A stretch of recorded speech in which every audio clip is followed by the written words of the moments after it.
Hello dears, मैं N K sir. तो जैसा कि आप लोग देख सकते हो कि आज का हमारा टॉपिक वेक्टर का जो है बहुत ही इंपॉर्टेंट पार्ट है।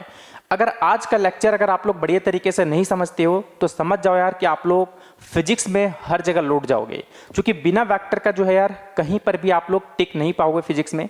और अगर आप लोगों को फिजिक्स में अगर फुल कॉन्फिडेंस चाहिए तो सबसे पहली बात तो वेक्टर आप लोगों को एकदम बहुत ही बेहतरीन तरीके से आना चाहिए, जिसमें ये जो टॉपिक आप लोग देख रहे हो unit vector and resolution of vector, इसको बहुत लोग बोलते हैं कंपोनेंट करना, वेक्टर का कंपोनेंट करना। तो आज आप लोग अगर ये नहीं सीखोगे तो समझ जाओ कि यार आप लोगों को फिजिक्स में हर जगह प्रॉब्लम होने वाला है। तो चलो यार इस लेक्चर को हम लोग एकदम बहुत ही बेसिक से स्टार्ट करते हैं कि एक्चुअली में यूनिट वेक्टर होता क्या है, इसको हम लोग कैसे फील के साथ समझेंगे ताकि आप लोग का जो फिजिक्स है वो बहुत ही बेहतरीन हो जाए और आप लोग यार इस तरह से सोच पाओ। तो देखो यार, अगर मैं बात करूं वेक्टर का, ठीक है, तो अभी तक में हम लोगों ने जितना भी पढ़ा है टाइप्स ऑफ वेक्टर, जिसमें मैं बताया था कि कोलिनियर वेक्टर क्या होता है, ठीक है, पैरेलल, एंटी पैरेलल, बहुत सारा वेक्टर आप लोग पढ़ चुके हो। लेकिन यूनिट वेक्टर जो है बहुत ही खास है यार, इसलिए इसका एक स्पेशल लेक्चर लेना पड़ रहा है। आप लोग सोच सकते हो कि कितना इंपॉर्टेंट है ये, ठीक है। तो देखो, अगर मैं बात करूं यूनिट वेक्टर का, थोड़ा सा मैं फील दिलवाता हूं यार, है ना, कि यूनिट वेक्टर का नीड क्यों पड़ा। तो जैसे कि आप लोग देख सकते हो अपना टॉपिक है यूनिट वेक्टर। अब देखो यार, सबसे पहली बात अगर मैं बात करूं यूनिट, तो नाम से ही पता चल रहा है कि यूनिट मतलब होता है इकाई, है ना। यूनिट मींस वन, ठीक है। तो वन ही क्यों लेना पड़ा यार, चलो एक एग्जांपल लेते हैं ताकि आप लोग को फील आ जाए। और मैं बता दूं कि यूनिट वेक्टर का यूज डायरेक्शन पर्पस के लिए यूज किया जाता है, और क्यों किया जाता है ये मैं आप लोगों को बताता हूं। देखो यार, सबसे पहली बात तो मैं बताया था कि एक वेक्टर क्वांटिटी किसको, एक वेक्टर क्वांटिटी उसको कहते हैं जिसमें मैग्नीट्यूड भी हो और डायरेक्शन भी हो।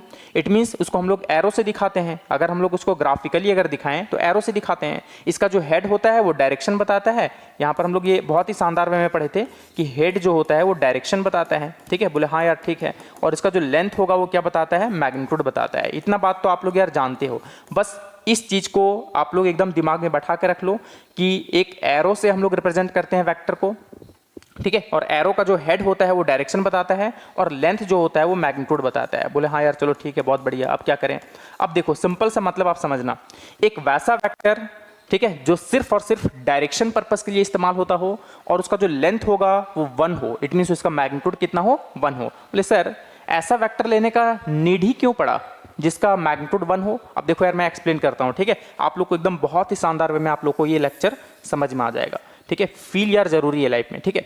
सपोज करो कि यहां पर से सपोज करो कि एक इंसान है जो इधर और एक इस डायरेक्शन में जा रहा है, मतलब समझ लो चौराहा होता है ना, चौराहा वैसे ही। तो यहां पर समझ लो कि एक इधर है, एक इंसान जो है इस डायरेक्शन से आ रहा था, ठीक है, और मतलब कार से अपना आ रहा था। और यहाँ पर जो है ना बोर्ड पे लिखा हुआ था, है ना। बोले क्या लिखा हुआ था यार बोर्ड पे, यहाँ पर एक मेंशन किया हुआ था एक बोर्ड पे कि दिल्ली इतना डिस्टेंस है ना, कोलकाता इतना डिस्टेंस है। तो यहाँ पर लिखा हुआ था सिंपली कि दिल्ली जो है वो 200 किलोमीटर है ना, कितना है 200 किलोमीटर, ठीक है। और कोलकाता जो है, कोलकाता 450 किलोमीटर है ना, 450, मैं किलोमीटर नहीं लिख रहा हूँ। फिर मुंबई वो 300 किलोमीटर है। फिर है सपोज दैट, चलो कुछ भी ले लेते हैं यार, है ना, देहरादून, ठीक है, देहरादून है मान लो 600 किलोमीटर, ठीक, सपोज करो। तो ये एक्चुअली में यहाँ पर बोर्ड पे लगा हुआ था। और ये जो इंसान है वो पहली बार जो है दिल्ली जा रहा था, उसको रास्ता भी नहीं पता था कि कौन सा रास्ता है, ठीक है। तो सिंपली, और वहाँ पर कोई इंसान भी नहीं था जिससे वो पूछ पाए। तो सिंपली वहाँ पर बोर्ड उसको नजर आया और नजर आया कि यार दिल्ली 200 किलोमीटर है ना, दिल्ली 200 किलोमीटर है। बस सिंपली अब वो क्या किया, अब किसी से तो पूछ नहीं सकता यार, और उसके पास मोबाइल फोन भी नहीं था और ना ही कार में, मतलब समझ जाओ कि जीपीएस वगैरह, मतलब गूगल मैप वगैरह कुछ भी नहीं था, समझ लो, ठीक है। तो सिंपली वो क्या किया कि एक रास्ता को चूज कर लिया, है ना, कि चलो भाई हेड टेल कर लेते हैं, जैसे आप लोग एग्जाम में करते हो ना मल्टीपल चॉइस क्वेश्चन में, वैसे ही। तो ये क्या किया कि एक रास्ता को चूज कर लिया कि चलो यार अगर मेरा लक होगा तो हो सकता है कि मैं दिल्ली पहुंच जाऊं, ठीक है। बट ये रास्ता को चूज किया और चलते गया। बट यार वो इतना इंटेलिजेंट था कि वो पढ़ लिया था बोर्ड पे कि 200 किलोमीटर जाना है। तो अपना कार का जो ऑडोमीटर है, जो डिस्टेंस मेजर करता है, वो मीटर को वहां देखना स्टार्ट किया और वो चला गया 205 किलोमीटर। तब उसको समझ में आ गया कि यार दिल्ली तो नहीं आने वाला ये रास्ता में, है ना, क्योंकि ये रास्ता में अगर मैं चलते जाऊं तो दिल्ली अगर आना रहता तो 200 किलोमीटर में आ जाता, बट फिर भी मैं 5 किलोमीटर अपने से जो है एक्स्ट्रा चल दिया, फिर भी दिल्ली नहीं आया, इसका मतलब है कि हमने जो रास्ता चूज़ किया है वो बिल्कुल गलत है। अब वो क्या किया कि वहाँ से बैक आ गया, उसको समझ में आ गया कि गलत रास्ता है, ठीक है। अब उसे पता था कि 2 रास्ता अब मेरे पास बचा हुआ है, फिर से वो हेड टेल किया। अब उसके बाद इसका आया कि नहीं चलो इधर चलते हैं। अब इधर जाने के बाद फिर से वो 205 किलोमीटर गया तो दिल्ली नहीं आया यार, तो फिर वो बैक आ गया, उसको समझ में आ गया कि गलत रास्ता है। अब ये बेवकूफ़ तो नहीं है यार कि इधर जाएगा, क्योंकि उसको पता है आया तो इधर ही से था। अब इसको एकदम 100% कन्फर्म हो गया ये कि एक्चुअली में दिल्ली जो है ऐसे जाना है, ठीक है, मतलब ये वाला रास्ता करेक्ट है, सही है, ठीक है।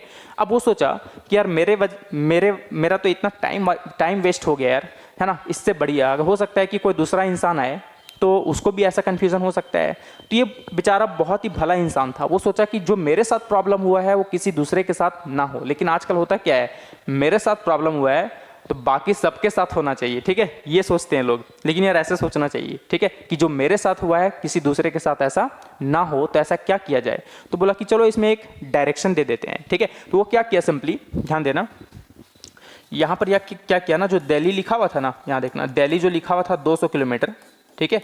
अब इसमें एरो लगा दिया कि एकदम ये वाला रास्ता है। अब यार ये एरो लगा दिया, अब ये जानता है एरो का मतलब होता है वेक्टर क्वांटिटी। एरो किसको रिप्रेजेंट करता है, वेक्टर क्वांटिटी को। बोले हाँ यार बात तो सही है, इसका मतलब है कि वेक्टर में तो मैग्नीट्यूड भी होता है और डायरेक्शन भी होता है। अब जरा सोचो, ठीक है डायरेक्शन तो वो बता दिया कि इधर जाएगा, लेकिन जरा सोचो यार, अगर इसका मैग्नीट्यूड अगर कुछ और होता, अगर 2 होता, तो दिल्ली का जो डिस्टेंस लिखा हुआ था ना 200 किलोमीटर, वो 400 किलोमीटर हो जाता। तो सिर्फ एरो अटैच करने से इसका मकसद सिर्फ क्या था कि डायरेक्शन अटैच करना, बाकी दिल्ली का मैग्नीट्यूड तो फिक्स है कि 200 किलोमीटर है। तो यहाँ पर एक ऐसा नंबर से मल्टीप्लाई करें कि 200 का जो वैल्यू है ना वो चेंज ना हो, है ना, वो 200 का 200 ही रहे। तो आप लोग यार समझ सकते हो कि कोई भी नंबर में ऐसा क्या नंबर मल्टीप्लाई करें कि उसका मैग्नीट्यूड में कोई फर्क ना पड़े, इट मीन्स उसका वैल्यू में कोई फर्क ना पड़े। तो आप लोग यार जानते हो कि वो नंबर जो है इकलौता 1 होता है। क्या होता है, 1 होता है, ठीक है। क्लियर है बात।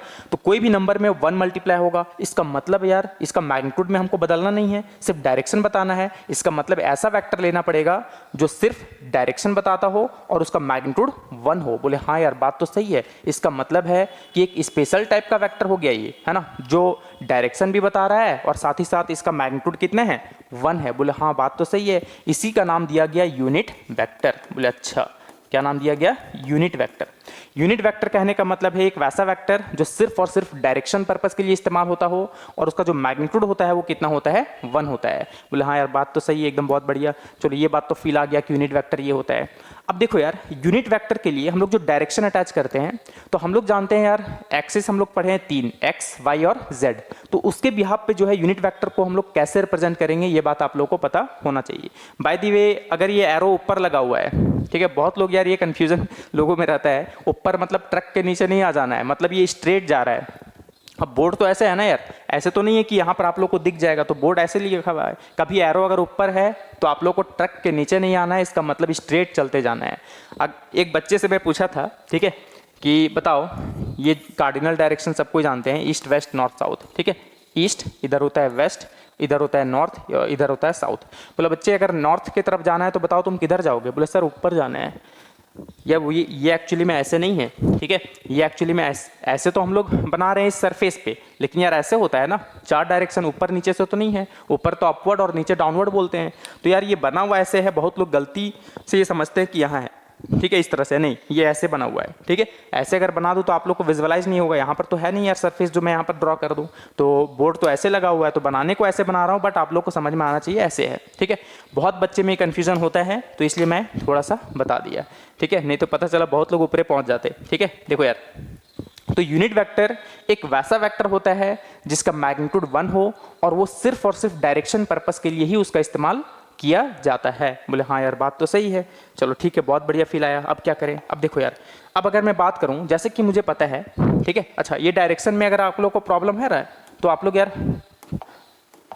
हाँ कहाँ गया, अगर ये वाला में प्रॉब्लम है तो आप लोग जी न्यूज़ से याद रख सकते हो। देखना जेड बड़ा स्टाइल से लिखा हुआ रहता है ना, जी न्यूज़, जी सिनेमा, पहले बहुत सारा चैनल आया कर रहा था, है ना, देख लो जेड बड़ा स्टाइल में ऐसे लिखा हुआ रहता है। अब बस न्यूज़ लिख दो यार, देख लो NEWS, देख लो, तो नॉर्थ साउथ, इधर ईस्ट इधर वेस्ट। तो इस तरह से आप लोग जी न्यूज़ से बहुत ही शानदार वे से इसको याद रख सकते हो, ये एक छोटा सा ट्रिक है, ठीक है, जी न्यूज़, ठीक। चलो अब देखो यार, अब मैं बात करता हूँ कि मेरे पास 3 डायरेक्शन होता है, ठीक है। कितना होता है यार? 3। चलो मैं बना देता हूँ जो कि आप लोग को एकदम बढ़िया तरीके से फील आना चाहिए। देखो यार, तो ये अपना एक्स एक्सिस होता है और ये अपना वाई एक्सिस होता है और ये अपना जेड एक्सिस होता है, ठीक है। एकदम आप लोग को फील के साथ समझ में आना चाहिए यार, एकदम फील चाहिए लाइफ में, ठीक है। बिना फील का कोई भी चीज़ नहीं होता है, ठीक है। तो फील लेना है यार, तो थोड़ा तो आप लोग को लेक्चर में टाइम देना होगा और आप लोग को एकदम बढ़िया तरीके से समझ में आना चाहिए, ठीक है। ऐसा नहीं कि लेक्चर देख रहे हैं, फील ही नहीं आ रहा, उसको हम अपने रियल लाइफ से हम उसको इंक्लूड ही नहीं कर पा रहे हैं, तो कोई फायदा नहीं है, ठीक है। तो इसलिए बोलता हूँ कि थोड़ा टाइम दो, बट परफेक्टली पढ़ो यार आप लोग, ठीक है। आधा घंटा ही पढ़ो, लेकिन एकदम कॉन्सेंट्रेट करके हर एक चीज को बारीकी से पढ़ने का कोशिश करो, ठीक है। चलो यार, ठीक है। देखो, अब अपने को पता है कि अपना एक्स एक्सिस, वाई एक्सिस और जेड एक्सिस, ठीक है। ये अपना एक्स एक्सिस है, ये वाई एक्सिस है और ये अपना जेड एक्सिस है, ठीक है, जैसा कि आप लोग देख सकते हो। अब देखो यार, ये एक्चुअली में मैं ऐसे बनाया हूँ, ठीक है, ऐसे, बट एक्चुअली में ये तीनों का तीनों परपेंडिकुलर है, ठीक है। आप लोग समझने की कोशिश करना, मैं आप लोग को समझाता हूँ, देख लो, ठीक है। ये देखो यार, समझना, ये अपना एक्स एक्सिस है, ओहो क्या हो गया ये अपना एक्स एक्सिस है, ये वाई एक्सिस है और ये जेड एक्सिस है, ठीक है। देख लो यार, तीनों का तीनों म्यूचुअली परपेंडिकुलर होते हैं, ठीक है। एक्स, वाई और जेड, देखो एक्स और वाई भी परपेंडिकुलर है, वाई और जेड भी परपेंडिकुलर है और एक्स और जेड भी परपेंडिकुलर है। ये बात आप लोगों को एकदम बढ़िया तरीके से समझ में आना चाहिए। बट बनाने को मैं ऐसे हवा में अगर बना दूं तो आप लोग को यार दिखाई तो नहीं देगा ना ये, ठीक है। तो बोर्ड में हम लोग ऐसे बनाते हैं, बट आप लोग को ये समझ में आना चाहिए कि तीनों का तीनों आपस में परपेंडिकुलर है, ठीक है। तो यहाँ लिख देता हूं मैं, X, Y and Z are mutually perpendicular to each other, ठीक है, mutually perpendicular to each other, ठीक है। सबसे पहली बात तो आप लोग को ये समझ में आना चाहिए। बोले हाँ यार चलो ठीक है, ठीक है, पेन कुछ ज़्यादा ही डार्क है, हाँ चलो। देखो यार, तो सिंपली आप लोग को इतना बात समझ में आ गया कि एक्स, वाई और जेड आपस में परपेंडिकुलर होते हैं। बोले हाँ ठीक है। अब देखो यार, एक्स एक्सिस को हम लोग यूनिट वेक्टर के तहत इसको डायरेक्शन पर्पस के लिए आई कैप का यूज करते हैं और वाई एक्सिस के लिए जे कैप और जेड एक्सिस के लिए के कैप। बोले अच्छा, हाँ, i cap gives the direction of x axis, j cap gives the direction of y axis and के cap gives the direction of z axis, ठीक है। इतना बात आप लोग को समझ में आना चाहिए। जो आई कैप होता है वो क्या देता है? I cap gives the direction of x axis, ठीक है, पहला बात। और ये दूसरा बात, j cap gives the direction of,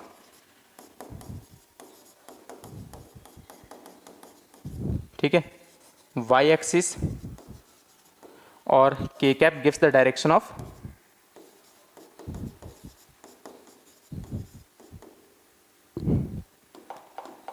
gives the direction of z axis, ठीक है। अब बोले सर ये तो आप पॉजिटिव वाला बनाए हो, ठीक है, हाँ यार पॉजिटिव वाला ही है, अगर नेगेटिव वाला होगा तो वहाँ माइनस हो जाएगा।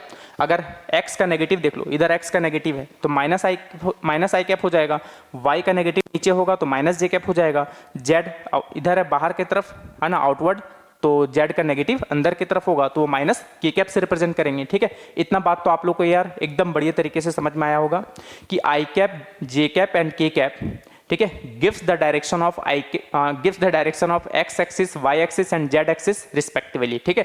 तो सिंपली आप लोग को इतना बात एकदम दिमाग में बैठ जाना चाहिए कि आई कैप जो है वो एक्स एक्सिस का डायरेक्शन बताता है, जे कैप जो है वो वाई एक्सिस का डायरेक्शन बताता है और के कैप जो है वो जेड एक्सिस का डायरेक्शन बताता है। इतना बात आप लोगों को एकदम फील के साथ समझ में आ गया होगा। और आई कैप, जे कैप और के कैप म्यूचुअली परपेंडिकुलर होते हैं, ठीक है। और आई कैप, जे कैप और के कैप यहाँ पर स्पेशल टाइप ऑफ वेक्टर है जिसको हम लोग बोलते हैं यूनिट वेक्टर। क्या बोलते हैं? यूनिट वेक्टर बोलते हैं, ठीक है। अब देखो यार, उसको हम लोग बोलते हैं यूनिट वेक्टर।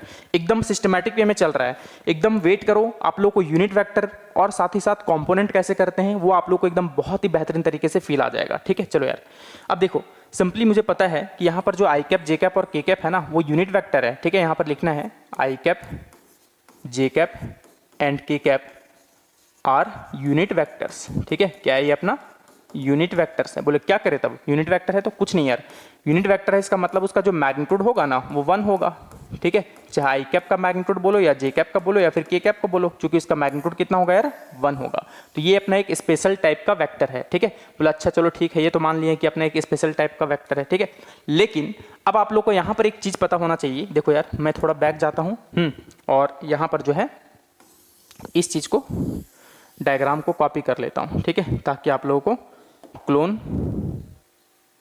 नहीं, इसको डिलीट कर देता हूँ, ठीक है। चलो देखो यार, क्लोन नहीं चाहिए मुझे कॉपी करना है इसको, ठीक है। तो कॉपी टू, देख सकते हो, चलो मैं यहाँ पर कॉपी कर दिया, ठीक है। देखो यार, अच्छा ये भी देखो, अब सिंपली चलो मैं यहाँ पर बना देता हूँ नेक्स्ट पेज पे, ठीक है। चलो यार, इसको क्या करता हूँ, हटा दिया, चलो मैं खुद से बनाता हूँ, ठीक है। देखो आप लोग को फील आएगा। ये अपना मान लिया जाए, चलो मेरा यार फ्री हैंड डायग्राम वैसे भी बहुत मस्त है, ठीक है, तो कॉपी वगैरह करने की जरूरत नहीं है। चलो एक्स एक्सिस, वाई एक्सिस और जेड एक्सिस। अब समझना बात को यहाँ पर, अगर मैं बोलूँ, ठीक है, कि यहाँ पर ना मेरे पास कोई एक पॉइंट है, ठीक है, यहाँ पर मेरे पास एक कोऑर्डिनेट पॉइंट है। मान लो कि यहाँ पर एक अपने पास x comma y comma z, ठीक है, 3 अपना कोऑर्डिनेट पॉइंट है। आप लोग जानते हो, ये बचपन में क्लास 10th में भी पढ़े हो कि एक्चुअली में 3 कोऑर्डिनेट पॉइंट होता है। जैसे आप लोग पढ़े होंगे 3,4, तो इसका मतलब होता है कि x में 3 है और y में 4 है। ये बात आप लोग बढ़िया तरीके से जानते हो। लेकिन यार मुझे इसका वेक्टर लिखना है, देख सकते हो ये अपना O है और ये मान लो A है, ठीक है। अगर मुझे OA का वेक्टर लिखना है, और वेक्टर को हम लोग एरो से दिखाते हैं यार, ठीक है, तो सिंपली मुझे पता है x में अपना x है, लेकिन इसको डायरेक्शन भी बताना पड़ेगा यार, जो कि मैं यहाँ पर वेक्टर के फॉर्म में लिख रहा हूँ। तो सिंपली क्या लिखूंगा, x, और x एक्सिस का डायरेक्शन कौन बताता है, आई कैप बताता है, तो it means x i cap, plus y axis में कितना है देख लो y, ठीक है, और y एक्सिस का डायरेक्शन j कैप बताएगा, प्लस z एक्सिस में कितना है यार z है, तो it means z k cap होगा, देख लो। तो इस तरह से हम लोग अब वेक्टर को रिप्रेजेंट करेंगे एकदम सटीक वे में, ठीक है, x i cap plus y j cap plus z k cap, ठीक है। चलो एक एग्जाम्पल लेते हैं, तब आप लोग को एकदम बढ़िया तरीके से फील आ जाएगा, ठीक है यार। चलो देखना, सिंपल सा बात आप लोग समझना। जैसे अपना ये अपना x एक्सिस है, ये अपना y एक्सिस है, और ये अपना z एक्सिस है, ठीक है। चलो इसका मैं फ्रेम वगैरह चेंज कर देता हूँ ताकि आप लोग को थोड़ा बढ़िया तरीके से फील आए। देख लो, चलो यार, अब देखो अगर मैं बात करूँ यहाँ पर, सपोज दैट कि कोई एक अपना वेक्टर है जो यहाँ पर रिप्रेजेंटेड है, ठीक है। चलो इसका भी मैं फ्रेम चेंज कर दिया। देखो अब समझना यार, जैसे मान लो कि अपना ये O है और ये अपना A है, यहाँ पर दिया हुआ है 2,3,4, ठीक है, 2,3,4। अगर मैं बोलूँ कि इसका ना वेक्टर फॉर्म लिखो, A वेक्टर, तो यार कैसे लिखोगे, देखो तो मुझे इसका वेक्टर चाहिए, ठीक है। तो वेक्टर के लिए मैग्नीट्यूड भी चाहिए होता है और डायरेक्शन भी चाहिए होता है। तो मुझे दिख रहा है यार मैग्नीट्यूड, है ना, x में 2 है, y में 3 है और z में 4 है, ठीक है। 2,3,4, इसका मतलब क्या होता है कि x में 2 और y में 3 और z में 4, लेकिन इसको डायरेक्शन के साथ लिखना है। तो 2x में है ना, और x एक्सिस का डायरेक्शन आई कैप बताता है, तो 2 आई कैप, प्लस y में है 3, तो y एक्सिस का डायरेक्शन को j कैप से दिखाते हैं, प्लस z में कितना है 4, तो 4 k कैप हो गया, देख लो। तो ये अपना हो गया यार OA वेक्टर, ठीक है, क्या हो गया, OA वेक्टर। लेकिन अगर मुझे इसका मैग्नीट्यूड चाहिए, है ना, मैग्नीट्यूड क्या चाहिए, मैग्नीट्यूड, तो मैग्नीट्यूड चाहिए यार, तो किसी भी वेक्टर से अगर मुझे मैग्नीट्यूड चाहिए तो सिंपली इसको ऐसे रिप्रेजेंट करते हैं, ठीक है, ये बात आप लोग को पता है। अगर किसी वेक्टर का मैग्नीट्यूड चाहिए तो सिंपली क्या कर देना, उसी में सिर्फ मॉड लगा देना, तो वो किस चीज को रिप्रेजेंट करेगा, उसका मैग्नीट्यूड, मतलब उसमें डायरेक्शन नहीं चाहिए, डायरेक्शन को मुझे रिमूव करना है, ठीक है। तो सिंपल सा बात यार, बताओ, आप लोग को बताया गया था कि एक एरो से हम लोग वेक्टर को दिखाते हैं, एरो बताता है डायरेक्शन और जो इसका लेंथ होता है वो बताता है मैग्नीट्यूड। बोले हाँ यार बात तो सही है, ठीक है। तो क्या करें हम यहाँ पर, तो देख लो इसका लेंथ निकाल लो, क्या निकाल लो, लेंथ। बोले अच्छा लेंथ निकालना होगा, हाँ, it means distance of coordinate point A from origin, है ना, ए से ऑरिजिन से इसका डिस्टेंस कितना है, वो जो ए कोऑर्डिनेट पॉइंट है उसका ऑरिजिन से डिस्टेंस कितना है। तो आप लोग यार यहाँ पर इसका जो डिस्टेंस है वो 2 तरीके से निकाल सकते हो, ठीक है, बोले 2 तरीके से, एक जो बचपन में पढ़े हो आप लोग, और चीज़ वही है यार, देख लो आप लोग को बचपन में पढ़ाया गया होगा कि अगर मुझे इसका लेंथ चाहिए तो सिंपली कैसे निकालते हैं, रूट अंडर में x2 माइनस x1 का square plus y2 minus y1 का square plus z2 minus z1 का स्क्वायर। बोले हाँ यार इस चीज़ को तो पढ़े हैं। इट मीन्स ऑरिजिन में क्या है, x, y, z, मतलब x भी 0 है, y भी 0 है और z भी 0 है, ठीक है। तो इसको मान लो x1, y1, z1, इसको मान लो x2, y2, z2, क्योंकि वहां पर यार क्लास 10th तक में आप लोगों के पास z एक्सिस नहीं हुआ करता था, तो सिर्फ x और y हुआ करता था। अब यहाँ z भी आ गया है, चलो मैं यहाँ मार्क कर दूँ x2, y2 और z2, और ये अपना कितना है x1, y1 और z1, देख सकते हो, ठीक है। चलो फॉर्मूला तो आप लोग पढ़े हो ना, क्या, x2 माइनस x1 का whole square plus y2 minus y1 का square plus z2 minus z1 का स्क्वायर, देख सकते हो। तो इस तरह से आप लोग पढ़े हो। चलो मैं इसका मैग्नीट्यूड निकालता हूँ, ठीक है। क्या निकालता हूँ? मैग्नीट्यूड। अब देखो मैग्नीट्यूड को आप लोग सिंपली सिर्फ ऊपर एरो भी हटा देते तो भी मैग्नीट्यूड को ही रिप्रेजेंट करता है। अब देख लो रूट अंडर में x2 माइनस x1, x2 तो अपना 2 है यार, 2 माइनस 0 का होल स्क्वायर देख सकते हो, plus y2 minus y1 3 minus 0 का whole square, z2 minus z1 4 minus 0 का होल स्क्वायर, ठीक है, 4 माइनस 0 का होल स्क्वायर। अब देखो 0 से सब्ट्रैक्ट करने पे कोई फर्क नहीं पड़ेगा, तो 2 माइनस 0 तो 2 ही होता है ना यार, तो 2 का स्क्वायर 4 प्लस 3 का स्क्वायर 9 प्लस 4 का स्क्वायर 16, 16 4 20 29, रूट 29 यूनिट आ गया, देख सकते हो। तो ये हो गया आपका OA वेक्टर का मैग्नीट्यूड, ठीक है, जो कि आप लोग समझ सकते हो। लेकिन क्या यार हम लोग इस तरह से लिखेंगे क्लास 10th के बेसिस पर? नहीं यार, उतना लिखने का जरूरत नहीं है। आप लोग सिंपली जिस तरह से वेक्टर लिखे हो, देख लो जिस तरह से वेक्टर लिखे हो, ठीक है, जैसे OA वेक्टर लिखे, उसका अगर आपको मैग्नीट्यूड चाहिए कल के दिन तो इतना नहीं करना है, ठीक है। सिंपली क्या करना है, आप लोगों को टीचर रटवा दिए होंगे कि रूट अंडर में आई कैप का जो कोफिशिएंट होता है उसका स्क्वायर प्लस जे कैप का कोफिशिएंट का स्क्वायर प्लस के कैप का कोफिशिएंट का स्क्वायर। क्यों होता है यार ऐसा? क्यों होता है? क्योंकि देख लो x2 माइनस x1 कर रहे हैं तो ऑरिजिन का तो यार 0 है ना, तो x2 minus x1 it means 2 minus 0 it means 2 का स्क्वायर, और 2 कौन है? आई कैप का कोफिशिएंट है, इसलिए यहाँ पर बोल सकते हैं कि आई कैप का कोफिशिएंट का स्क्वायर है ये। उसी तरह से y2 माइनस y1 जब किए तो y2 माइनस y1 तो 0 है, तो y2 माइनस 0 यानी y2 का स्क्वायर, और ये y2 कौन था? देख लो जे कैप का कोफिशिएंट था, तो देख लो यहाँ पर जे कैप का कोफिशिएंट करेंगे, उसका स्क्वायर कर देंगे, फिर प्लस के कैप का कोफिशिएंट का स्क्वायर। अब जो है, अब आप लोग क्या करोगे ना, कल के दिन अगर मेरे पास कोई भी वेक्टर हो, जैसे यहाँ पर था 2i कैप प्लस कितना था यार, 2i cap plus 3j cap plus 4k cap, ठीक है, 2i cap plus 3j cap plus 4k cap, ये था। अब मैं बोलूँ कि यार इसका मैग्नीट्यूड बताओ, तो मैग्नीट्यूड सिंपली ऐसे दिखा सकते हो या फिर सिंपली ऊपर एरो हटा दो, वो दोनों रिप्रेजेंट करता है मैग्नीट्यूड को, ठीक है। चलो अगर मैं बोलूँ आज के बाद मैग्नीट्यूड निकालो तो उतना नहीं करना है, सिंपली जो वेक्टर लिखे हो ना उसी का आई कैप का जो कोफिशिएंट है उसका स्क्वायर कर लेना, प्लस जे कैप का कोफिशिएंट का स्क्वायर प्लस के कैप का कोफिशिएंट का स्क्वायर, बस इतना ही काम करना है। 2 का स्क्वायर 4 प्लस 3 का स्क्वायर 9 प्लस 4 का स्क्वायर 16, तो 16 प्लस 4 हो गया 20 प्लस 9 29 हो जाएगा, देख सकते हो यार, तो रूट अंडर में 29, ठीक है। अब आप लोग यहाँ से सीख चुके होंगे कि अब मुझे अगर कोई भी कोऑर्डिनेट पॉइंट दिया हुआ है तो उसका मैं वेक्टर भी लिख सकता हूं और साथ ही साथ उसका मैग्नीट्यूड भी लिख सकता हूं। इतना बात तो यार आप लोग को एकदम बहुत ही शानदार वे में समझ में आ गया होगा कि एक्चुअली में मैं बोलना क्या चाह रहा हूं, ठीक है। तो मैं बोलना क्या चाह रहा हूं, ये बात मुझे बार बार माइक देखना पड़ता है क्योंकि बहुत लोग यहाँ पर लेक्चर शूट करते हैं तो उसके बाद चार्ज ही नहीं लगाते हैं, ठीक है। तो एक बार ऐसे ही हुआ था कि पूरा का पूरा शूट हो चुका था वीडियो, फिर बाद में पता चला भाई साहब उसमें तो साउंड ही नहीं आ रहा है, ठीक है, तो पूरा का पूरा मेहनत ही बर्बाद हो जाता है यार, ठीक है। तो इसलिए मुझे बार बार देखने की नौबत पड़ती है, हालांकि मैं थोड़ा थोड़ा देर के बाद मतलब चेंज कर लूँगा और चार्ज भी लगा दिया हूँ। अब देखो यार सिंपल सी बात आप लोग को समझ में आ जाना चाहिए। अब कल के दिन, ठीक है, बोले अच्छा कल के दिन, हाँ कल के दिन अगर आप आज के बाद कभी भी कोई भी आपको यहाँ पर दे दे कि एक मेरे पास ना वेक्टर है, ठीक है, कहाँ से?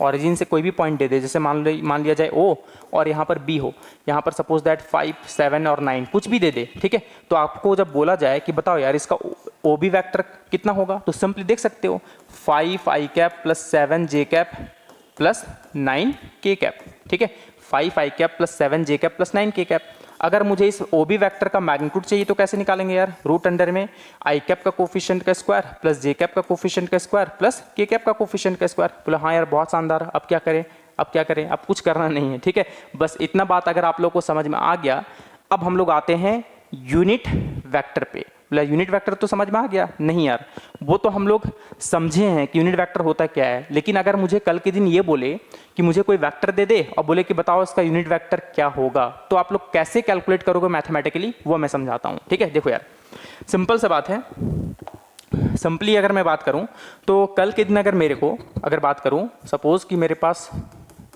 टॉपिक क्या है? यूनिट वेक्टर, ठीक है। तो सिंपली यूनिट वेक्टर का जो सिंबल होता है ना, वो सिंपली ए के ऊपर ऐसे कैप होगा, जैसे कि अभी आप लोग देखे होंगे कैप लगा रहा था, आई कैप जे कैप, और बताया भी था कि यूनिट वेक्टर है। तो देखो सिंपली आप लोग को 3 चीज़ यहाँ पर पता होना चाहिए, ठीक है। क्या पता होना चाहिए? कि अगर ए के ऊपर या फिर कोई भी अल्फ़ाबेट या फिर कुछ भी हो सकता है, उसके ऊपर अगर एरो लगा है तो समझ जाना वो वेक्टर को रिप्रेजेंट कर रहा है। इसका मतलब है कि उसमें मैग्नीट्यूड भी है और डायरेक्शन भी है। बोले हाँ यार चलो ठीक है। और कल के दिन अगर ऐसे है तो इसका मतलब है कि वो मैग्नीट्यूड है, सिर्फ ओनली ये मैग्नीट्यूड को रिप्रेजेंट कर रहा है। किस चीज़ को? मैग्नीट्यूड को। थोड़ा बहुत सिंबल भी यार आप लोग को पता होना चाहिए कि क्या है, ठीक है। ठीक है, नहीं तो यूज़ होते हैं ना तो एक्चुअली में बच्चे लोग कंफ्यूज हो जाते हैं कि ये इसका मतलब क्या है। अब सिंपली देखो, अगर कभी कैप लगा है, ठीक है, तो यार ये एक स्पेशल टाइप ऑफ वेक्टर बन गया, ठीक है, ये नॉर्मल वेक्टर नहीं रहा, ये स्पेशल वेक्टर बन गया, ठीक है, क्योंकि इसके ऊपर देखो, है ना, क्या है, ताज है, एक ताज, है ना, मतलब समझ लो कि राजा वाला फीलिंग है, मतलब एक स्पेशल टाइप का वेक्टर है ये, तो इसको बोलते हैं यूनिट वेक्टर। क्या बोलते हैं? Unit vector. बस इतना बात आप लोग को यार पता होना चाहिए। देखो मैग्नीट्यूड को हम लोग ऐसे भी दिखा सकते हैं, ऊपर से सिर्फ एरो हटा दो, मॉड लगाने का जरूरत नहीं है, तो भी ये मैग्नीट्यूड को ही रिप्रेजेंट करेगा, ठीक है। तो इतना यार सिंबल आप लोग को सबसे पहली बात तो समझ में आना चाहिए कि ये होता है। चलो यार थोड़ा बैटरी मैं चेंज कर लेता हूँ। चलो यार बैटरी डाउन हो गया था, वो तो एंड टाइम पे सही पे नज़र चला गया कि हाँ चलो बैटरी डाउन हो गया है, ठीक है, ब्लिंक करने लगता है। तो देखो यार यूनिट वेक्टर का ये इतना सारा सिंबल तो सबसे पहली बात तो आप लोगों को पता होना चाहिए, ठीक है। अब सिंपल से अगर मैं बात करूँ तो अब यहाँ पर ध्यान से समझना, ठीक है, क्या है, इसको तो कॉपी कर लिया होगा ना आप लोग, ठीक है। चलो नहीं किए हो तो यार एक बार इसको नोट कर लो। चलो अब देखो नेक्स्ट, अगर मुझे कभी भी अगर यूनिट वेक्टर चाहिए, कैसे पहचानेंगे? उसके ऊपर कैप लगा होगा, तो सिंपली है ना, कोई भी जो वेक्टर दिया हुआ है उसी का मैग्नीट्यूड से डिवाइड दे दो, ठीक है, उसी का मैग्नीट्यूड से क्या कर दो, डिवाइड दे दो, बस जो निकलेगा ना वही अपना यूनिट वेक्टर होगा। बोले अच्छा ऐसा बात है क्या? हाँ चलो मैं एक एग्जांपल दूं, चलो यार एग्जांपल लेते हैं, ठीक है, फील से समझते हैं कि एक्चुअली में है क्या। देखो जैसे कि मैं बताया कि मेरे पास ना एक वेक्टर ए है, चलो कुछ भी ले लो यार एग्जाम्पल, ठीक है। चलो मैं ले लिया 2i cap plus 3j cap plus 4k cap, ठीक है, ये अपने पास एक वेक्टर है, क्लियर। चलो अब मैं बोलूं कि इसका मैग्नीट्यूड निकालो यार, तो ये तो आप लोग बहुत ही शानदार वे में निकाल पाओगे, है ना, रूट अंडर में 2 का स्क्वायर प्लस 3 का स्क्वायर प्लस 4 का स्क्वायर। क्यों? क्योंकि रूट अंडर में आई कैप का कोफिशिएंट का स्क्वायर प्लस जे कैप का कोफिशिएंट का स्क्वायर प्लस के कैप का कोफिशिएंट का स्क्वायर होता है यार। इतना बात तो आप लोग को समझ में आना चाहिए, ठीक है। चलो तो कितना आ जाएगा, 2 का स्क्वायर 4 प्लस 3 का स्क्वायर 9 प्लस 4 का स्क्वायर 16, तो 16 और 4 20, 29, रूट अंडर में 29 आ जाएगा, ठीक है। तो ये अपना आ गया ए का मैग्नीट्यूड, ठीक है। बोले हाँ यार चलो ठीक है। अब मुझे चाहिए यूनिट वेक्टर यार, तो यूनिट वेक्टर क्या होता है अभी बताया कि उसी वेक्टर को उसी का मैग्नीट्यूड से डिवाइड दे देना है। तो देख लो ए वेक्टर कितना है, 2i cap plus 3j cap plus 4k cap divided by उसी का मैग्नीट्यूड देख लो, रूट अंडर में आया है 29 आया है। अब इसको हम लोग सेपरेट करके लिख सकते हैं यार, देख लो 2 बाई रूट अंडर में 29 आई कैप, ठीक है, प्लस 3 बाई रूट अंडर में 29 j cap plus 4 by root under में 29 के कैप, ठीक है। बोले क्या यही यूनिट वेक्टर है? हाँ यही यूनिट वेक्टर है। बोले मैं कैसे मान लूँ? तो सिंपली मत मानो यार, आप लोग को ये बताया गया था कि यूनिट वेक्टर का मैग्नीट्यूड 1 होता है। बोले हाँ ये बात तो ठीक है कि एक वैसा वेक्टर जो सिर्फ और सिर्फ डायरेक्शन पर्पस के लिए इस्तेमाल होता है और उसका मैग्नीट्यूड कितना होता है, 1 होता है। तो देखो यार अगर इस यूनिट वेक्टर का अगर आप मतलब आप फिर से समझ लो, इस यूनिट वेक्टर का अगर फिर से अगर आप लोग मैग्नीट्यूड निकालोगे तो 1 आना चाहिए। देख लो ये अपना यूनिट वेक्टर है, ठीक है। चलो मैं यहाँ लिख देता हूँ, देख लो, ठीक है। ए कैप कितना आ गया यार, देख लो 2 बाई रूट अंडर में 29 i cap plus 3 by root under में 29 j cap plus 4 by root under में 29 के कैप, ठीक है, ये आया है। तो ये आपका यूनिट वेक्टर आ चुका है। अगर आप लोग को यकीन नहीं आ रहा है तो इसका वापस से मैग्नीट्यूड निकाल लो, देखना 1 आएगा तो आप लोग एकदम समझ जाओगे कि हाँ ये वाकई में यूनिट वेक्टर ही है। चलो मैं करके दिखाऊं क्या, देखो मजा आएगा। देखो तो ए कैप कितना था यार, ए कैप था 2 बाई रूट अंडर में 29 i cap plus 3 by root under में 29 j cap plus 4 by root under में 29 के कैप, ये था अपना यूनिट वेक्टर। अगर मैं बोलूँ इसका मैग्नीट्यूड निकाल लो, कैसे निकालते हैं? रूट अंडर में आई कैप का कोफिशिएंट का स्क्वायर प्लस जे कैप का कोफिशिएंट का स्क्वायर प्लस के कैप का कोफिशिएंट का स्क्वायर कर लो यार, इतना तो आप लोग होशियार हो चुके हो, ठीक है। तो 2 बाई रूट अंडर में 29 का स्क्वायर देख लो, 2 बाई रूट अंडर में 29 का square plus 3 by root under में 29 का square plus 4 by root under में 29 का स्क्वायर। बोले हाँ यार चलो ठीक है, अब क्या करें, बस स्क्वायर कर लो। 2 का स्क्वायर 4 और रूट 29 का स्क्वायर 29 होगा, 3 का स्क्वायर 9 बाई 29, ठीक है, 4 का स्क्वायर 16, रूट का स्क्वायर करेंगे तो रूट कैंसिल आउट सिर्फ 29 होगा, देख सकते हो। तो कितना आ जाएगा देख लो 29, अगर हम कॉमन डेनोमिनेटर कर लें, ठीक है, या फिर बोल सकते हैं आप लोग जो बोलते हो एलसीएम लेते हैं, एलसीएम नहीं लेते हैं यार बात, ठीक है। यहाँ पर जो बोला जाता है ना कि एलसीएम लेते हैं, एलसीएम नहीं होता है, वो डेनोमिनेटर को हम लोग कॉमन कर रहे होते हैं, ठीक है। तो ये सब जो बेसिक बातें हैं वो बच्चे में बहुत ज़्यादा कन्फ्यूजन रहता है, ठीक है। लोग एलसीएम बोल करके रट लेते हैं और फिर जब बढ़िया सवाल आता है तो वहाँ पर फंस जाते हैं कि यार इसका तो एलसीएम एग्जिस्ट ही नहीं करता है, फिर भी हम लोग ज़बरदस्ती एलसीएम कैसे ले सकते हैं। तो कहीं ना कहीं उनका कॉन्सेप्ट खराब हो जाता है। खैर देखो अब ऊपर हो गया 4 प्लस 29 प्लस 16, तो कितना आ जाएगा यार देख सकते हो 29 20 30 39 39 40, अच्छा सॉरी 29 लिख दिया मैं, यहाँ 9 होगा ना, ओहो क्या लिख दिया, ठीक है देखो 4 प्लस 9 और प्लस 16, हाँ 16 और 4 20 प्लस 9 29 हो गया, देख लो 29/29 है ना, तो कितना आ गया यार देख लो, रूट अंडर 1 का वैल्यू 1 होता है, तो देख सकते हो इसका वापस से मैग्नीट्यूड कितना आ गया 1 आ गया, वाह बहुत बढ़िया यार है ना। इतना बात तो आप लोग को समझ में आ गया होगा कि कल के दिन अगर मुझे कोई एक वेक्टर दे दे, जैसे सपोज एक्स आई कैप प्लस वाई जे कैप प्लस जेड के कैप, बोले अच्छा तब क्या करें, तो आप लोग इसका मैग्नीट्यूड निकाल सकते हो यार, बोले हाँ ये तो निकाल सकते हैं, रूट अंडर में कितना आएगा यार X square plus Y square plus Z square, it means I cap का कोफिशिएंट का स्क्वायर प्लस जे कैप का कोफिशिएंट का स्क्वायर प्लस के कैप का कोफिशिएंट का स्क्वायर, बोले हाँ इतना तो हम लोग कर सकते हैं। और अगर कल के दिन आपको यूनिट वेक्टर निकालने बोले तो भी निकाल सकते हो यार, उसी का वेक्टर को उसी का मैग्नीट्यूड से डिवाइड, बोले हाँ ठीक है, उसी का वेक्टर तो हम लोग निकाल चुके हैं जो कि दिया हुआ है एक्स आई कैप प्लस वाई जे कैप प्लस जेड के कैप डिवाइडेड बाई, ठीक है डिवाइडेड बाई रूट अंडर में देखो मैग्नीट्यूड कितना है, रूट अंडर में x square plus Y square plus Z square, ठीक है। अगर मैं बोलूँ कि नहीं इसको थोड़ा अरेंज कर लो तो क्या लिख सकते हैं देख लो यार, एक्स बाई रूट अंडर में x square plus Y square plus Z square, ठीक है ये आ गया, और ये i cap plus y by root under में x square plus Y square plus Z square, और ये जे कैप देख सकते हो plus z by root under में कितना आ गया x square plus Y square plus Z square root में है देख सकते हो, और ये के कैप, तो ये आपका आ गया यूनिट वेक्टर। अगर यकीन नहीं आ रहा है तो वापस से इसका मैग्नीट्यूड निकाल के देख लो यार, ठीक है।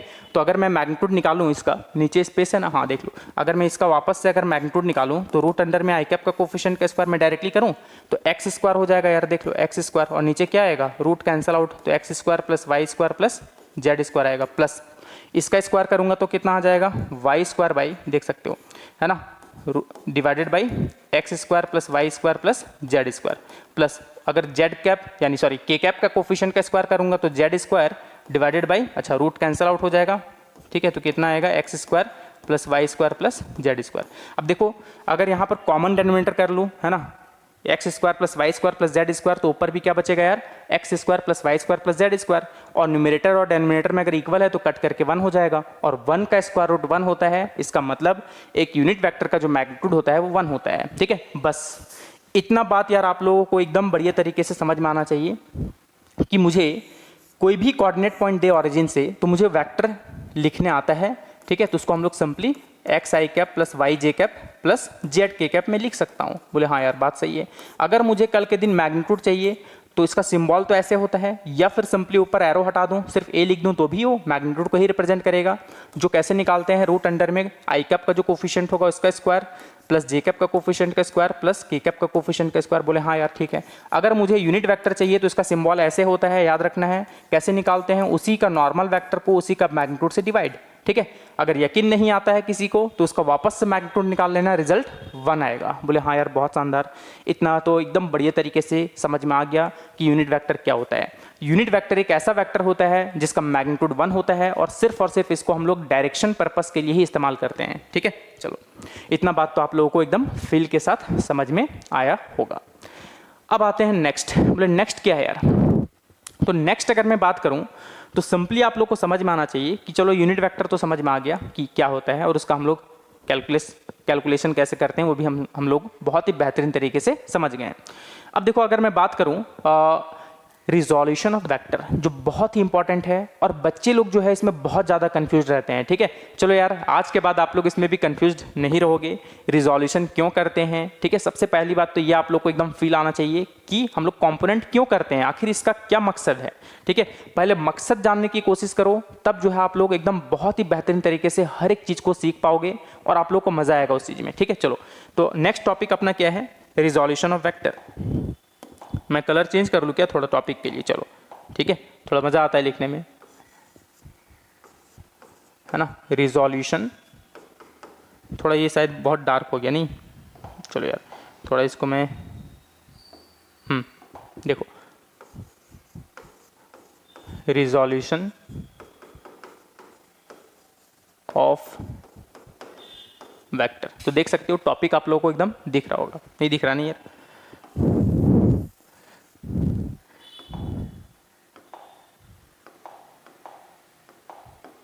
चलो दिख रहा होगा, रिजोल्यूशन ऑफ वेक्टर। बेसिकली इसको आप लोग कंपोनेंट ऑफ वेक्टर भी बोल देते हो, चलो मैं वाइट से ही लिख देता हूँ, है ना, ये थोड़ा ज़्यादा विजिबिलिटी है। कंपोनेंट ऑफ वेक्टर, तो किसी वेक्टर का हम लोग कंपोनेंट क्यों करते हैं यार? सबसे पहली बात तो आप लोग को ये समझ में आना चाहिए कि कंपोनेंट करके क्या फ़ायदा है, ठीक है, करते क्यों हैं, ठीक है। चलो सबसे पहली बात तो मैं एक डायग्राम से समझाता हूँ, ठीक है, समझना बात को, एकदम आप लोग को फील आ जाएगा। देखो यार मैं एक डायग्राम बनाता हूँ यहाँ पर, ठीक। चलो ये अपना एक्स एक्सिस है, रुको मैं इसको डार्क करूँगा तभी आप लोग को फील आएगा, ठीक है। चलो मैं इसका फ्रेम वगैरह चेंज कर देता हूँ, ठीक। चलो तो देखो यार, अगर मैं इसका क्या लिख रहा हूँ देख लो, समझना बात को। चलो जैसे समझना, देखो अगर मैं बात करूँ, चलो देखो यार, सिंपल सा मतलब है, सिंपल सा मतलब क्या है यार, चलो देखो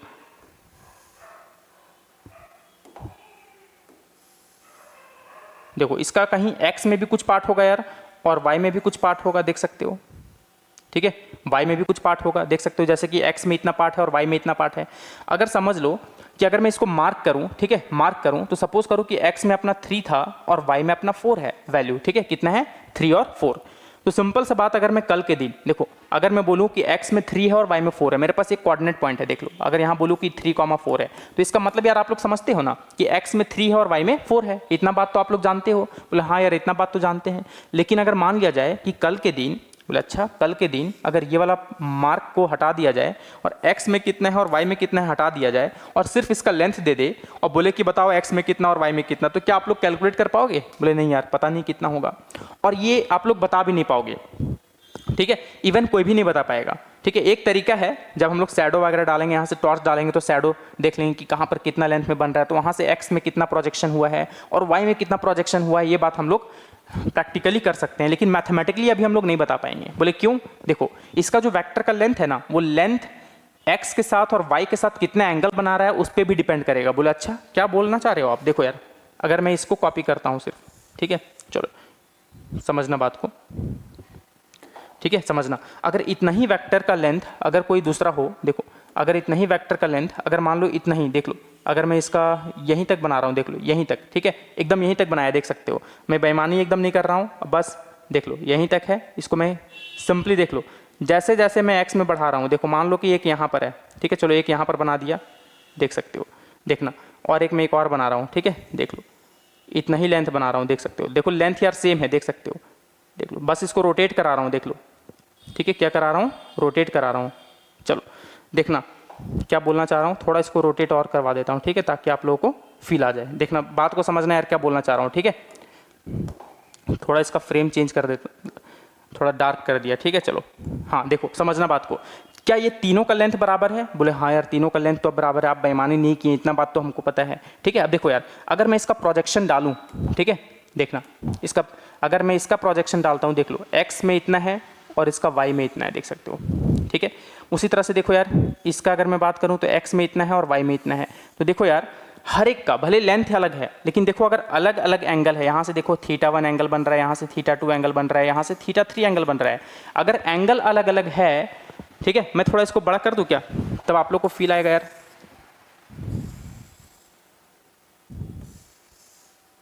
ठीक है। देखो यार आप लोग थोड़ा विजुअलाइज करना है इसको, ठीक है, मैं बड़ा कर दिया थोड़ा डायग्राम को, देख सकते हो, देखो सबका लेंथ बराबर था, ये और ये भी, लेकिन सिर्फ फर्क क्या है कि इसका एंगल अलग है, इसका एंगल अलग है, तीनों का एंगल अलग अलग है, तो उसके बेसिस पर देखो अगर x एक्सिस के साथ, देखो ये अपना x एक्सिस है, ठीक है, ये अपना x एक्सिस है और ये अपना y एक्सिस है, ठीक है, अच्छा माइक हाँ ठीक, देखो अपना ये x एक्सिस है और ये वाला y एक्सिस है, तो देखो यार अगर मैं x के साथ एंगल अगर कम कर दिया तो x में देखो वैल्यू बढ़ गया और y का वैल्यू घट गया।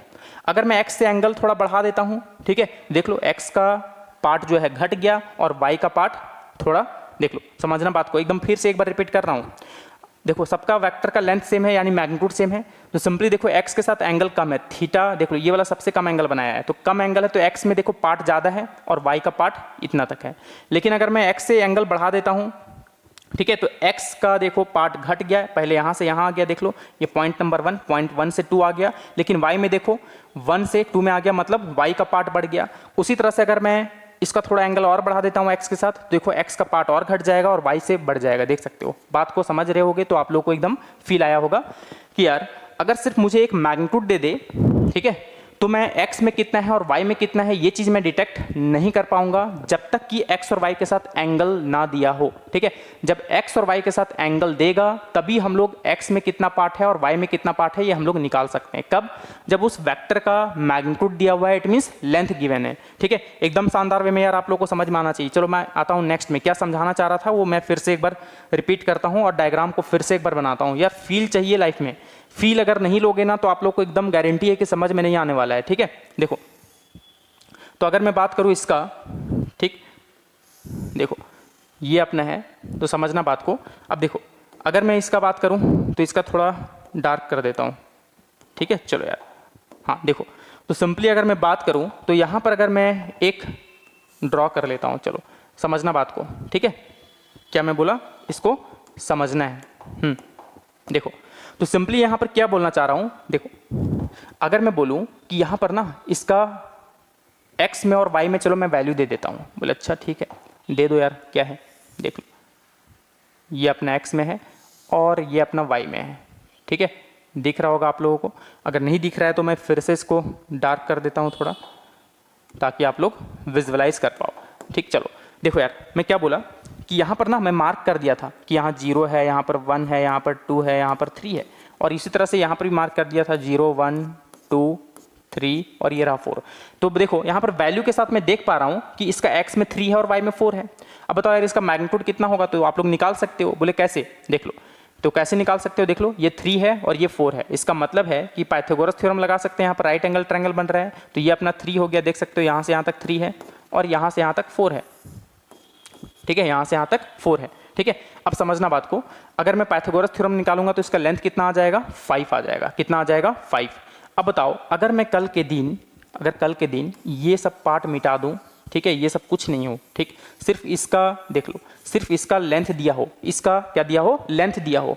अब मैं बोलूँ कि बताओ यार x में कितना और y में कितना। अब बेईमानी मत करना आप लोग कि सर अभी तो हमको पता है यहाँ 3 था यहाँ 4 था, नहीं, सिर्फ अगर उसका मैग्नीट्यूड दे तो आप लोग ये नहीं बता पाओगे कि x में कितना पार्ट है और y में कितना पार्ट है, ठीक है। तो हम लोग यहाँ पर मैथमेटिकली एक ही शर्त पे कैलकुलेट कर पाएंगे, ठीक है। अब बताओ यार क्या ये तरीका सही है लिखने का, नहीं, इससे बढ़िया हम लोग इसका वेक्टर फॉर्म लिखते हैं ना तो बहुत शानदार वे में लिख पाते हैं। बोले अच्छा क्या बोलना चाह रहे हैं, देखो वेक्टर फॉर्म में हर एक चीज़ बता देगा। देखो अगर मान लिया जाए इसका मैग्नीट्यूड ना दे करके अगर इसको वेक्टर फॉर्म में लिखा रहता, जैसे मान लो 3i cap plus 4j cap, तब हम लोग देखो यार बता देते हैं कि अच्छा x में 3 है और y में 4 है, लेकिन नहीं, उसका मैग्नीट्यूड दिया हुआ है। अगर मैग्नीट्यूड दिया हुआ है तो हम लोग को पूछा जाएगा कि बताओ x में कितना है और y में कितना है ना, x में कितना पार्ट था और y में कितना पार्ट था, ये पूछा जा रहा है। लेकिन हम लोग को अगर सिर्फ मैग्नीट्यूड दे दे और पूछा जाए कि x में कितना और y में कितना, तो नहीं बता पाएंगे, क्योंकि अलग अलग एंगल के बेसिस पर, ठीक है, अलग अलग एंगल के बेसिस पर अगर मैग्नीट्यूड भले ही सेम हो तो उसका x और y वाला पार्ट जो है चेंज होता है, ठीक है। इतना बात तो आप लोग को एकदम बढ़िया तरीके से समझ में आ गया होगा। तो बोले अच्छा ठीक है, चलो एंगल अगर दे दे तब क्या कैलकुलेट कर पाएंगे, हाँ बिल्कुल कर पाएंगे। देखो यार मैं करके दिखाता हूँ, ठीक है, समझना आप लोग इसको, देखो आप लोग इसको समझने की कोशिश करना। चलो मैं इसका फिर से, चलो इसको हटा देता हूँ पहले, ठीक है, इसको मिटा देता हूँ ताकि आप लोग समझ पाओ। देखना, चलो मैं इसका फिर से यहाँ पर बताता हूँ। देखो जैसे सपोज करो कि कल के दिन ना इसका मैग्नीट्यूड दिया हुआ है, ए दिया हुआ है, ठीक है, कुछ भी देगा यार, है ना, मान लिया जाए ए दिया हुआ है, ओहो हाँ ए दिया हुआ है, ठीक है, इसका मैग्नीट्यूड दिया हुआ है अपने पास, ठीक, ये अपना ओ है और ये अपना ए है। तो मुझे यहाँ पर ये देखो ये वाला पार्ट जो है यही अपना क्या है, एक्स कॉम्पोनेंट है, यही अपना क्या है, एक्स कॉम्पोनेंट पूछा जा रहा है कि एक्स में कितना है, ठीक है। और ये वाला जो पार्ट है यार अपना वाई कॉम्पोनेंट है ना, ये अपना क्या है, वाई कॉम्पोनेंट, ठीक है, ये अपना y कंपोनेंट है। तो मुझे सिर्फ यहाँ पर x कंपोनेंट और y कंपोनेंट चाहिए, तो कैसे निकालेंगे, देखो यार इसके साथ ना एंगल दिया हुआ रहेगा, देख लो ये थीटा एंगल दिया हुआ है, देख लो, देख सकते हो। अब जरा बताओ यार ये y कंपोनेंट तो ये भी y कंपोनेंट होगा, है ना, बोले हाँ यार बात तो सही है, ठीक है, ये दोनों तो सेम ही होने वाला है, बोले हाँ चलो ठीक है, तब क्या करें, ये भी अपना y कंपोनेंट होगा। अब समझना बात को, मुझे एक ट्रायंगल दिया हुआ है, आप लोग ट्रिग्नोमेट्री पढ़े हो, हाइट एंड डिस्टेंस, ये थीटा एंगल दिया हुआ है, ये वाला गिवन है अपने पास, इसका लेंथ दिया हुआ है और ये एंगल दिया हुआ है। तो बताओ अगर मुझे x चाहिए तो थीटा का ऑपोजिट परपेंडिकुलर होता है और ये बेस होता है और ये हाइपोटेनस दिया हुआ है। तो कॉस थीटा अगर मैं इस ट्रायंगल में अप्लाई करता हूँ, क्या कॉस थीटा, तो b बाई एच होता है, तो थीटा को ऑपोजिट परपेंडिकुलर और बेस तो अपना हो गया x कंपोनेंट, देख सकते हो x कंपोनेंट बाई हाइपोटेनस कितना दिया हुआ है देख सकते हो, ये ए, जो इसका मैग्नीट्यूड गिवन होगा अपने पास, ठीक है, देख सकते हो। तो यहाँ से अगर मैं बोलूँ कि बताओ यार एक्स कॉम्पोनेंट कितना आएगा, तो आप लोग बहुत ही बेहतरीन तरीके से बोल सकते हो, ए उधर जाकर के मल्टीप्लाई में हो जाएगा, तो ए कॉस थीटा आया, कितना आया, ए कॉस थीटा आ रहा है। बोले हाँ यार चलो ठीक है। उसी तरह से अगर मैं इसी ट्रायंगल में अगर साइन थीटा अप्लाई करता हूँ तो साइन थीटा होगा पी बाई एच। तो पी कौन है यार, देख सकते हो, थीटा का ऑपोजिट यानी वाई कॉम्पोनेंट। तो यही वाई कॉम्पोनेंट तो अपने को चाहिए।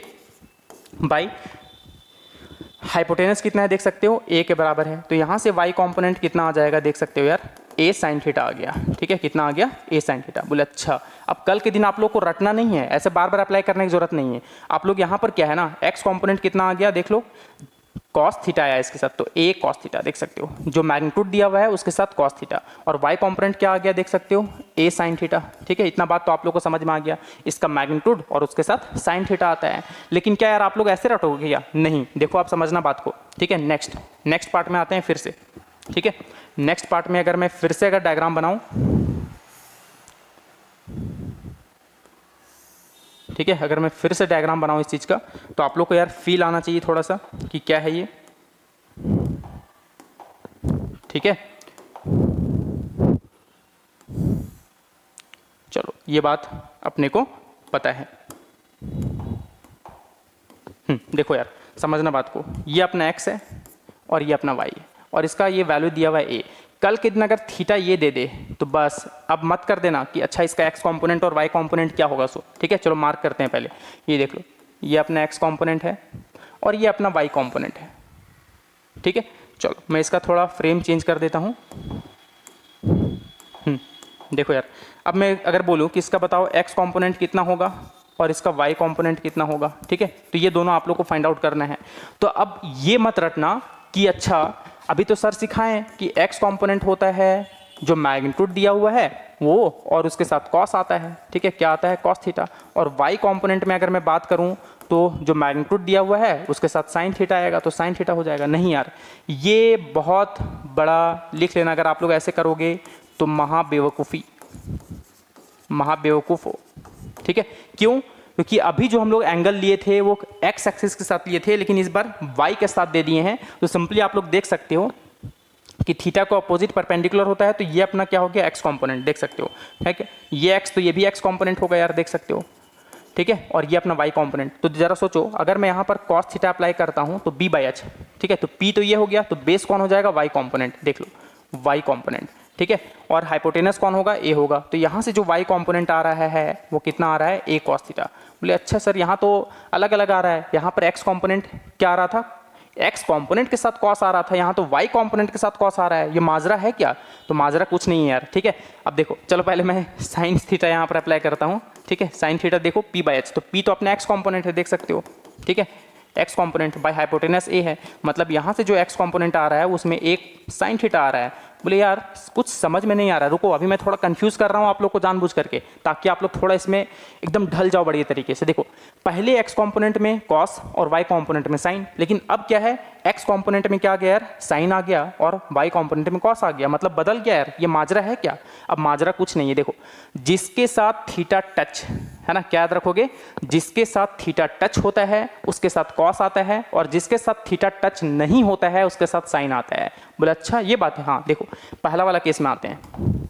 देखो यार ये थीटा जो है वो किसके साथ टच है, देखो एक्स के साथ टच है, तो एक्स कंपोनेंट में कॉस आएगा, देख सकते हो, ए कॉस थीटा, और वाई कंपोनेंट के साथ तो टच नहीं है तो उसके साथ ए साइन थीटा आया। बोले अच्छा हाँ बात तो सही है। देखो इसमें देखो थीटा इस बार किसके साथ टच है यार, वाई के साथ, तो वाई के साथ कॉस आएगा, देख लो वाई के साथ आ गया, देख लो कॉस, और एक्स के साथ टच नहीं है तो उसके साथ आ गया साइन। बोले अब आप लोग ये रटोगे, अगर रटना है तो ये रटना है, और लॉजिक भी पता होना चाहिए कि ऐसा क्यों हो रहा है, जैसा कि मैं यहाँ पर बता दिया। तो जिसके साथ थीटा टच होगा उसके साथ कॉस आएगा, और जिसके साथ थीटा टच नहीं होगा उसके साथ साइन आएगा, ठीक है।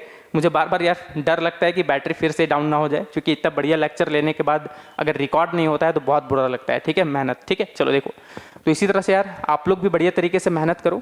तो एक्स कंपोनेंट मत रटना कि उसके साथ कॉस और वाई कंपोनेंट साइन, ये बच्चे लोग बहुत गलत तरीके से रटते हैं, और एग्जामिनर अगर कभी अगर चेंज कर दे एंगल, ठीक है, हालांकि अधिकतर बुक में एक्स कंपोनेंट के साथ ही थीटा दिया रहता है तो वो रट लेते हैं बच्चे लोग, और बाद में जब कोई चेंज कर देता है ना तो समझ लो कि वो वही गड़बड़ी कर लेते हैं। तो गड़बड़ नहीं करना है, इसलिए उसके लिए जो है कॉन्सेप्ट यार जरूरी है, आप लोग कॉन्सेप्ट पे ध्यान दो, रट्टाफिकेशन वाला ज्ञान जो है कभी भी काम नहीं आने वाला है, ठीक है। ठीक है, बोले डायलॉगबाजी बहुत हो गया, चलो अब थोड़ा सा पढ़ाई कर लेते हैं। देखो तो सिंपली थीटा जिसके साथ टच उसके साथ कॉस, और थीटा जिसके साथ टच नहीं है उसके साथ साइन। बोले हाँ यार चलो ठीक है। अब कल के दिन आप लोग ना कोई भी निकाल सकते हो, ठीक है, कोई भी निकाल सकते हो। जैसे मान लिया जाए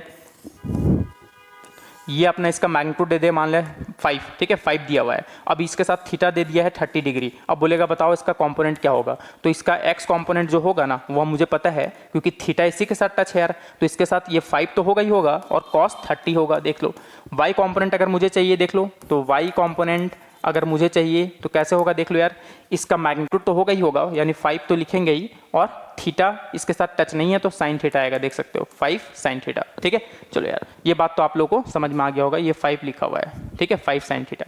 चलो यार इतना बात तो आप लोगों को समझ में आ गया होगा कि थीटा जिसके साथ टच होता है, ठीक है, उसके साथ कॉस आता है, और थीटा जिसके साथ टच नहीं होता है उसके साथ साइन आता है, जैसे कि आप लोग यहाँ पर देख सकते हो। कल के दिन अगर आप लोग ये भी लेकर के सॉल्व करोगे ना 60 डिग्री, तो यहाँ पर y कॉम्पोनेंट आ जाएगा कितना 5 cos 60, क्योंकि थीटा तो उसके साथ टच है, और इसके साथ आ जाएगा 5 sin 60, तो भी आंसर सेम आएगा। आप लोग करके देख लेना, बस आप लोग का जो कॉन्सेप्ट है वो बहुत ही बढ़िया होना चाहिए, तगड़ा वाला होना चाहिए, तो आप लोग यार फिजिक्स को एकदम बहुत ही बेहतरीन तरीके से समझ सकते हो। ठीक है, तो इतना बात तो आप लोग को यार एकदम फील के साथ समझ में आ गया। ठीक है, थोड़ा सा और बात करें, चलो थोड़ा आप लोग बताना, कल के दिन जरूरी नहीं है कि आपको एक्स और वाई एक्सिस बना करके दे, ठीक है, जरूरी नहीं है कि एक्स और वाई एक्सिस आपको बना करके दे। जैसे कल के दिन बोल देगा ये बताओ, ठीक है, समझना, जैसे ये दे देगा 10, ठीक है, ये कुछ भी देगा यार, चलो मैं यहाँ पर 10 नहीं लेता हूँ वैल्यू, ठीक है, चलो कुछ भी ले लिया, ए ले लिया, ठीक है, बताओ ये वाला एंगल थीटा दिया हुआ है, तो इसका दोनों कंपोनेंट बताओ यार। देखो इसका कंपोनेंट करना है तो थीटा इसके साथ टच है, तो सबसे पहली बात तो इसके साथ कॉस आएगा, और साइन वाला क्या होगा यार बताओ, इसके परपेंडिकुलर, देख लो ये होगा या नीचे वाला होगा। अब बताओ ये फर्स्ट वाला होगा या नीचे वाला होगा, वाई कंपोनेंट कौन सा होगा। अब थोड़ा सा यहाँ पर ध्यान देना, देखो जिसका हम लोग कंपोनेंट करते हैं, ठीक है, जिसका हम लोग कंपोनेंट करते हैं, एक साइड एक कंपोनेंट होना चाहिए और उसका दूसरा साइड भी एक कंपोनेंट होना चाहिए, और दोनों कंपोनेंट यानी एक्स और वाई आपस में कैसा होना चाहिए, 90 डिग्री में होना चाहिए। ये दो केस आप लोग याद रखोगे, ठीक है, क्या याद रखना है यार, कि जिसका हम लोग कंपोनेंट करते हैं वो एकदम बीच में होना चाहिए दोनों कंपोनेंट के, ठीक है, सिंपल सी बात, और दोनों कंपोनेंट आपस में परपेंडिकुलर होना चाहिए। चलो ठीक है, तब क्या करें यहाँ पर, देख लो हम लोग इसका कंपोनेंट कर रहे हैं यार, अगर दोनों कंपोनेंट देखो, एक तो इसके साथ एक कॉस थीटा आया, अगर ये वाला ले लेंगे ए साइन थीटा, तो देख लो जिसका कंपोनेंट कर रहे थे वो साइड में फेंका गया है, बीच में नहीं आ रहा है, मतलब ये गलत है, तो कौन सा होगा यार, ये फर्स्ट वाला होगा, ए साइन थीटा ये होगा, और दोनों कंपोनेंट आपस में परपेंडिकुलर होना चाहिए। ये बात आप लोगों को एकदम बढ़िया तरीके से समझ में आना चाहिए। चलो और देते हैं, ठीक है, चलो ये ए का कंपोनेंट करना है, ये थीटा एंगल दिया है, बोले क्या है यार, देख लो इसके साथ टच है थीटा, तो सबसे पहली बात तो ये आ जाएगा ए कॉस थीटा। अब दूसरा जो कंपोनेंट होगा ए कॉस थीटा के परपेंडिकुलर होगा, तो ये परपेंडिकुलर इधर भी हो सकता है और इधर भी हो सकता है, तो कौन सा होगा यार, अगर इधर वाला कर दें तो जिसका कंपोनेंट किए हैं वो देखो ए कॉस थीटा और ए साइन थीटा के बीच में नहीं आएगा, मतलब ये नहीं होगा, इसका मतलब ये वाला होगा ए साइन थीटा। ठीक है, देख लो दोनों कंपोनेंट आपस में परपेंडिकुलर भी है, और जिसका कंपोनेंट कर रहे हैं वो दोनों कंपोनेंट के बीच में है। ठीक है, बीच में मतलब एकदम बीच में होगा ये जरूरी नहीं है यार, इसके बारे में भी हम लोग पीएचडी करेंगे बहुत बढ़िया तरीके से। ठीक है, ये फिजिक्स समझने वाली बात होती है, ठीक है, ना कि रटने वाली। ठीक है, तो रटना नहीं है यार, इसको समझना है एकदम बढ़िया तरीके से। चलो अब देखो नेक्स्ट, ठीक है, डर लगता है यार बैटरी कब डाउन हो जाए। तो देखो अगर मैं बात करूं, जैसे मान लिया जाए कि अपने पास ये है और कल के दिन कुछ दे दे, है ना, कुछ भी दे दे, जैसे ये दे दे, मान लिया जाए कल के दिन बोल देगा कि इसका कंपोनेंट करके बताओ। ठीक है, इसका जैसे मान लो दे देगा 5, ठीक है, ये एंगल दे देगा 30 डिग्री, तो बताओ इसके साथ थीटा टच है ना, तो 5 cos 30, वैल्यू निकाल लेना cos 30 का। अब इसका परपेंडिकुलर देख लो, इसका परपेंडिकुलर होगा तो इधर भी हो सकता है इधर भी, बट उधर होगा क्या यार, नहीं, अगर उधर हो गया तो दोनों कंपोनेंट 5 को साइड कर दे रहा है, जबकि वो बीच में होना चाहिए, तो ये होगा 5 sin 30। ठीक है, दोनों आपस में परपेंडिकुलर होना चाहिए और जिसका कंपोनेंट कर रहे हैं वो बीच में होना चाहिए। तो उम्मीद करता हूं कि यार ये कंपोनेंट वाला फंडा आप लोगों को बहुत ही बढ़िया तरीके से समझ में आया होगा। ठीक है, तो अगर कोई भी आप लोगों को डाउट रहता है तो आप लोग कमेंट सेक्शन में कमेंट करें, तो उस स्पेसिफिक पार्ट का बहुत ही बढ़िया तरीके से एक्सप्लेन करके बताया जाएगा। ठीक है यार, बताने का तरीका बहुत सारा है, लेकिन मैं कोशिश करता हूं कि मुझे लगता है कि ये सब तरीके से जो है आप लोग बहुत ही बेहतरीन तरीके से समझ सकते हो, लेकिन फिर भी बहुत लोगों में क्या होता है कि उनका समझने का तरीका अलग अलग होता है। तो ऐसा नहीं है कि कोई टीचर समझा रहे हैं, अगर उसको समझ में नहीं आ रहा है तो वो गलत है नहीं, आप लोग बताओ कि हाँ सर ये प्रॉब्लम आ रहा है, तब जो है नया तरीका से आप लोग को समझाने की कोशिश किया जाएगा। ठीक है, तो मुझे तो यार पता नहीं होगा ना कि आपको समझ में आया या फिर नहीं आया, तो कॉमेंट सेक्शन से ही हम लोग पता करते हैं कि एक्चुअली में मेरा समझाने का तरीका सही है या नहीं है, वो आप लोग के हाथ में है यार, वो आप लोग बता पाओगे कि मैं कैसे पढ़ाता हूँ। ठीक है, तो पढ़ाना तो कोई गलत नहीं पढ़ाते हैं, हर एक का मकसद होता है कि स्टूडेंट को सक्सेस दिलवाना। ठीक है, लेकिन वो आप लोगों को अगर नहीं समझ में आता है तो कमेंट में करके बता सकते हैं कि सर मुझे ये पार्ट में नहीं समझ में आया, तो यार उस चीज़ को और भी बेहतरीन तरीके से समझाऊंगा। ठीक है, और भी अच्छे तरीके से एक्सप्लेन करने का कोशिश करूंगा, लेकिन मुझे पता चले तब तो ये चीज़ आप लोग कमेंट सेक्शन में कर सकते हो। और अगर आप लोगों को कोई भी टॉपिक चाहिए कि सर मुझे ये टॉपिक में प्रॉब्लम आ रहा है, तो भी यार कमेंट सेक्शन में कमेंट कर दें, आप लोगों के लिए वो टॉपिक एकदम बहुत ही बिंदास वे में जो है एक्सप्लेन करके बताया जाएगा। ठीक है, तो उम्मीद करता हूँ कि आप लोगों को ये वीडियो बहुत ही अच्छा लगा होगा, तो इस वीडियो को बहुत ही ज़्यादा सपोर्ट करें। तो मिलते हैं नेक्स्ट वीडियो में, आज के लिए इतना ही, थैंक यू।